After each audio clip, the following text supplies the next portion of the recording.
ఏమాయ చేసావే మూవీతో over night స్టార్గా మారిన సమంత అతి తక్కువ కాలంలోనే తిరుగులేని స్థానం సంపాదించింది. తెలుగు తమిళ భాషల్లో అల్టిమేట్ బ్లాక్ పోస్టర్ అందుకుంది. స్టార్ హీరోలందరితోనూ జోడీ కట్టింది. మయోసైటిస్ అనే వ్యాధి కారణంగా సమంత సిల్వర్ స్క్రీన్కు దూరమైంది. ఏడాది పాటు బ్రేక్ తీసుకుంది. ఈ గ్యాప్తో నిర్మాతగా కూడా మారింది శామ్. తెలుగు తమిళ భాషల్లో కొన్ని సినిమాలు నిర్మించేందుకు సమంత ప్లాన్ చేస్తుంది. అయితే శామ్ రీ ఎంట్రీకి కూడా రంగం సిద్ధమైంది. అయితే శామ్ సైన్ చేసిన సినిమాల విషయంలో మాత్రం సీక్రెట్ మెయింటైన్ చేస్తుంది. అందుకు కొన్ని సినిమాలు కూడా కారణం.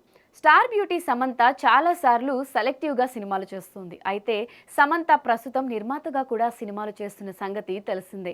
ఇక తన సాలిడ్ కమ్ బ్యాక్ ఏ సినిమాతో ఉంటుందా అనేది ఆసక్తికరంగా మారింది. అయితే గ్లోబల్ స్టార్ రామ్ చరణ్ నటిస్తున్న సినిమాలో సమంత ఓ స్పెషల్ సాంగ్ చేస్తుందనే వార్త ఈ మధ్య సినీ సర్కిల్లో జోరుగా చక్కర్లు కొట్టింది. కానీ ఆ వార్తపై ఎలాంటి క్లారిటీ రాలేదు. అయితే రామ్ చరణ్ మూవీలో శామ్ దాదాపు కన్ఫర్మ్ అయిపోయిందన్న న్యూస్ ఫిలిం సర్కిల్లో తిరుగుతోంది. కన్ఫర్మ్ అయింది కాబట్టే మూవీ టీం ఏం మాట్లాడడం లేదని అంటున్నారు. సర్ప్రైజ్ కోసమే ఆ సీక్రెట్ రివీల్ చేయడం లేదని సినీ సర్కిల్లో నడుస్తున్న న్యూ టాక్. రామ్ చరణ్ మూవీతో పాటు తమిళ హీరో కార్తీ నటిస్తున్న ఖైదీ 2లో కూడా సమంత ఓ ఇంపార్టెంట్ రోల్ ప్లే చేస్తుంది. అయితే ఖైదీ 2లో శామ్ ఎలాంటి పాత్ర పోషిస్తుంది అనేది మాత్రం తెలియడం లేదు. తెలుగు తమిళ ఇండస్ట్రీలు సమంతని ఓ సర్ప్రైజ్ ఎలిమెంట్గా చూపించాలని చూస్తున్నాయి. సమంత అంటే క్రేజ్ అలా ఉంటుంది మరి.